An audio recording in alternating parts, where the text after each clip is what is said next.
Hi అండి, నేనైతే ఇగోండి మినపగుడ్లేమో నానబెట్టాను. ఇగోండి టిఫిన్ కోసం అనేసి ఇడ్లీ అయినా దోశ అయినా ఏదైనా చేసుకోవడానికని.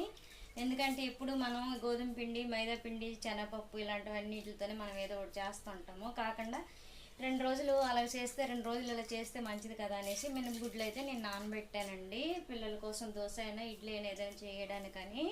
లేదంటే మనం వాడలు కూడా చేసుకోవచ్చు కదా, రుబ్బేసి ఉంచుకుంటా అని చెప్పేసి నేనైతే ఇలాగైతే నానబెట్టుకొని ఇలాగా కడిగేసి 2-3 సార్లు కడగాలండి. ఎందుకంటే ఇందులో పౌడర్ ఉండిపోద్ది అనమాట. వాళ్ళు మినపగుడ్డులు అనమాట పౌడర్ కలిపేసి పాడవకుండా ఉండడానికని వాళ్ళు ఉంచుతారు కదా. అందుకే మనం అనమాట వీటిని కడిగేసి నీట్గా నానబెట్టుకోవాలన్నమాట. అందుకోసం కడిగేసి నేనైతే నానబెడతానండి. 2-3 సార్లు కడిగిస్తే పౌడర్ అనమాట వదిలేస్తుంది. అది మనం నానబెట్టుకుంటే ఇలాగా నీట్గా ఉంటాయి. అప్పుడు బాగుంటుంది అనమాట. కడకండా నానబెట్టేస్తే వాళ్ళేమో